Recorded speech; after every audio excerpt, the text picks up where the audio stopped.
Herzlich willkommen zu meinem neuesten Video. In diesem Video möchte ich euch gerne die Baureihe E70 vorstellen. Eine vierachsige kleine E-Lokomotive, das sogenannte Bayerische Krokodil. Das Original wurde von der Bayerischen Staatsbahn 1913 in Auftrag gegeben, weil sie eine Lokomotive entwickeln lassen wollten für die Gebirgsstrecke Freilassing-Berchtesgaden. Die Lokomotive wurde aber erst nach dem Ersten Weltkrieg fertiggestellt, so ab 1920. Es gab insgesamt nur 2 Lokomotiven davon. Die Länge vom Original betrug wohl 11,3 Meter, das Dienstgewicht 64,8 Tonnen und die Höchstgeschwindigkeit 50 Stundenkilometer. Im Großen und Ganzen gibt es nicht allzu viel zu der Lokomotive im Netz zu finden oder in Literatur zu finden. Es gibt nur ein paar Bilder im Netz. Und bei Wikipedia findet man da auch nicht viel mehr. Diese Blau-Variante hat es im Original wohl so nicht gegeben. Das wurde 1949 wohl beschlossen, die Lokomotive umzufärben, aber bevor es dazu gekommen ist, wurden die beiden Lokomotiven Anfang der 50er Jahre von der Deutschen Bundesbahn wohl ausgemustert. Bei meinem Modell, was ich hier erwischt habe, denn ich habe leider keinen Karton und keine Beschreibung dazu bekommen, handelt es sich wohl um die 3448. Das heißt, das reine analoge Modell. Parallel dazu gab es eine 3648, die dann wohl schon digital ausgerüstet war. Märklin hat diese Blau-Variante von der 3448 wohl von 1992 bis 1997 produziert. Und ich habe hier mal das erste Katalogbild von 1992 mit abfotografiert. Es gibt dann ein paar Abweichungen im Verhältnis zu meinem kleinen Modell, was ich hier habe, beziehungsweise zum nächsten Katalog. Und bei dem 92er Katalogbild ist es so, dass die Beschriftungen an anderen Stellen sitzen. Die beiden Aufstiegsleitern zu den Fahrerkabinen haben wohl hier rechts und links nur eine gerade Stange, die senkrecht nach oben geht und in der Mitte die beiden Drittstufen.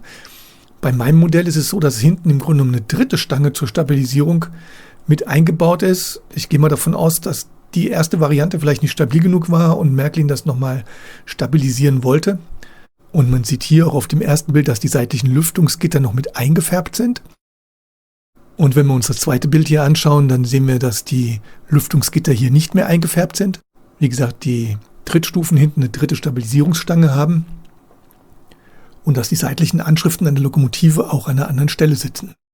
Hier hatte ich das Modell dann mal geöffnet, um zu gucken, was ich überhaupt für eine Lokomotive habe, beziehungsweise ob sie rein analog oder digital ist. Und es gibt keinen Digitaldecoder. Das ist also definitiv die 3448, wenn ich das richtig sehe. So, und das ist jetzt der Zustand von der Lokomotive, wie ich sie erhalten habe. Ich wusste, dass auf der rechten Seite dieses Umlaufgitter vorne komplett fehlt, sodass ich hingegangen bin und habe mir gleich ein neues bestellt. Was ich nicht wusste, dass auf der linken Seite das Gitter komplett lose ist. Wenn ich gewusst hätte, dass das im Grunde genommen auch unten in den Halterungen abgebrochen ist, hätte ich mir gleich ein zweites Gitter mitbestellt. Und was ich auch erst bemerkt habe, als ich es aus der Packung genommen habe, beziehungsweise aus dem Versandkarton, dass auf der linken Seite unter der Fahrerkabine die Aufstiegsleiter fehlt, beziehungsweise abgebrochen ist und nur lose dabei lag. Hier haben wir praktisch dann schon das nachbestellte Ersatzteil, war überhaupt kein Problem, das zu bekommen. Kostete mit Versand, glaube ich, um die 6 €. War kein Thema, was ich bis zu dem Zeitpunkt allerdings nicht wusste, dass dieses filigrane Teil nur aus Kunststoff ist und nicht aus Metall. Und hier denke ich, hat Märklin mal komplett an der falschen Stelle gespart, denn wenn die Lokomotive einmal vom Gleis fällt, und ich glaube, dann ist es egal, ob das M-Gleis, K-Gleis oder das C-Gleis ist, dann sind da sozusagen die Sollbruchstellen und man kann davon ausgehen, dass dieses Gitter definitiv einfach abbrechen wird, egal ob es einfach nur eingesteckt ist oder ob es festgeklebt ist. Und da bin ich von Märklin doch ein bisschen enttäuscht, denn sowas kann man, denke ich, durchaus aus Metall fertigen.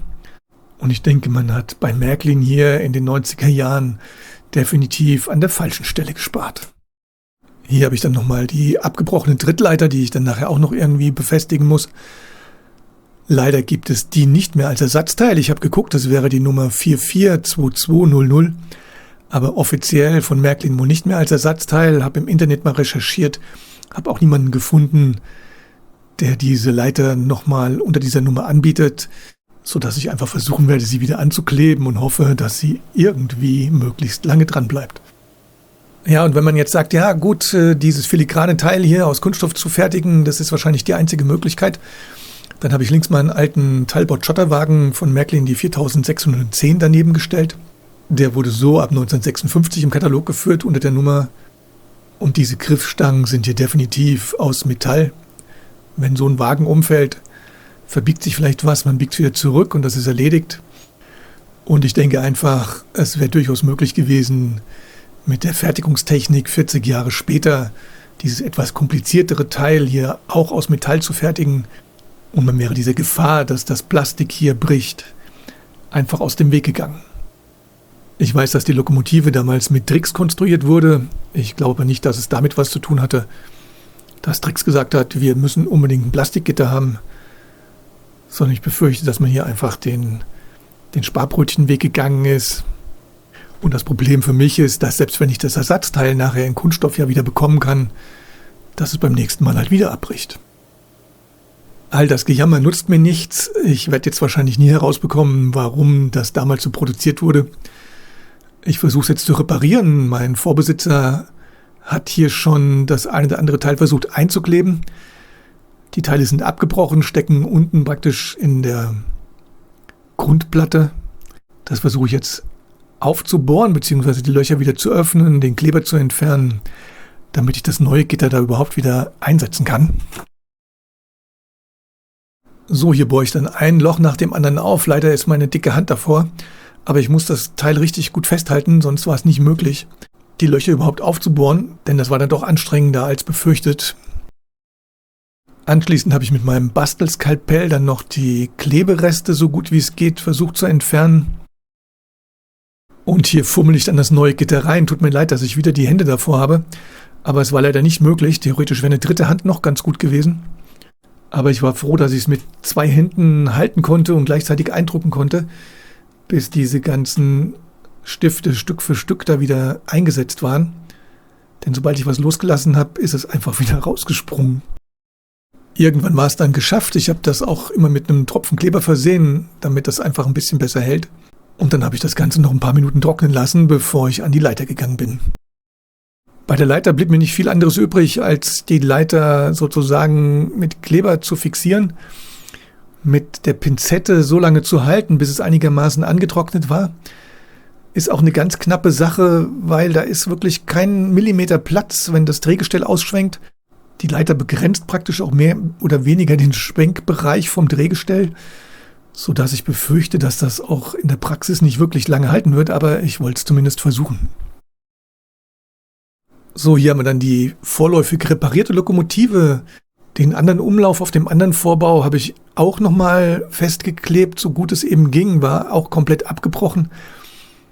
Die Leiter auf der linken Seite unter dem Führerhaus ist ganz leicht schräg geworden. Das konnte ich aber nicht ändern. Ich war froh, dass sie überhaupt gehalten hat. Und jetzt sieht die Lokomotive mal wieder ganz manierlich aus. Ich darf sie nur nicht an den falschen Stellen anfassen, denn sonst fange ich wieder an zu reparieren. Das Ganze hält jetzt erstmal.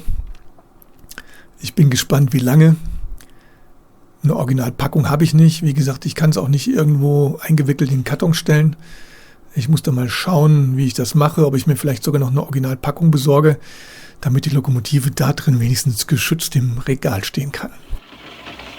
So, und da kommt die Lok auch schon gefahren. Für mich ein sehr schönes Modell. Wenn sie nicht diese kleinen Makel hätte, dann würde sie mir noch besser gefallen. Ich habe mir hinten den kleinen Güterzug jetzt angehängt und lasse noch ein paar Runden fahren und wünsche euch viel Spaß beim Zuschauen.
So, das war es jetzt hier mit meinem kleinen Video von der Baureihe E70. Mit dem kleinen Ärgernis über die merklichen Fertigungsqualität. Zum ersten Mal, dass ich das hatte. Wahrscheinlich sollte ich mich wieder darauf konzentrieren, meine älteren Lokomotiven zu kaufen aus den 70er und 80er Jahren. Da war bis jetzt eigentlich immer alles in Ordnung, beziehungsweise da sind die Erwartungen dann auch nicht so hoch. Ich danke euch fürs Zuschauen. Demnächst gibt es wieder mehr. Und bis gleich.